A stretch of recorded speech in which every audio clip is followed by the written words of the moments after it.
வணக்கம். தமிழ்நாடு மாரி ஒரு முன்னேறிய மாநிலத்தில, எல்லார் வீட்லயுமே வந்து தொலைக்காட்சி இருக்கு. அதுபோல நம்ம எல்லார் கையிலயுமே ஆல்மோஸ்ட் கைபேசி இருக்கு.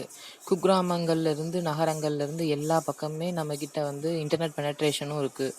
ஸோ, நம்மளுக்கு விருப்பமான தலைவர நம்ம நேர்ல போய் தான் பார்த்து, நம்மளோட அன்ப நம்ம அவருக்கு கன்வே பண்ணணும் அப்படின்ற அவசியம் கிடையாது. நம்மளோட அன்ப நம்ம இதன் மூலமாவும் தெரிவிக்கலாம்.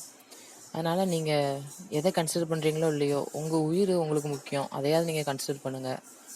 ஸோ நெக்ஸ்ட் டைம் இந்த மாதிரி ஒரு ஹை ரஷ்ஷான ஏரியாவுக்கு போகிறதுக்கு முன்னாடி உங்களோட லைஃப் வந்து எவ்வளோ ப்ரெஷியஸ் அப்படின்றது, உங்கள் ஃபேமிலிக்கு நீங்கள் எவ்வளோ முக்கியம் அப்படின்றதையும் நீங்கள் கொஞ்சம் ஞாபகப்படுத்திட்டு அதுக்கப்புறம் போங்க. நீங்கள் உயிரோடு இருந்தால் தான் நீங்கள் உங்கள் தலைவரை வந்து எந்த பொசிஷனில் வச்சு பார்க்க முடியுமோ அதுக்கு ஓட்டு கூட போட முடியும். அதையும் நீங்கள் பார்த்துக்கோங்க. உங்களோடது இந்த கூட்டம் காமிக்கிறது மட்டும் இல்லை, நான் உங்களோட உணர்வுகளுக்கு மதிப்பளிக்கிறேன். அதே சமயம் நீங்கள் உங்கள் உயிருக்கும் மதிப்பளியுங்க. இதை நான் உங்களோட சகோதரியாக உங்ககிட்ட பகிர்ந்துக்கிறேன். நன்றி, வணக்கம்.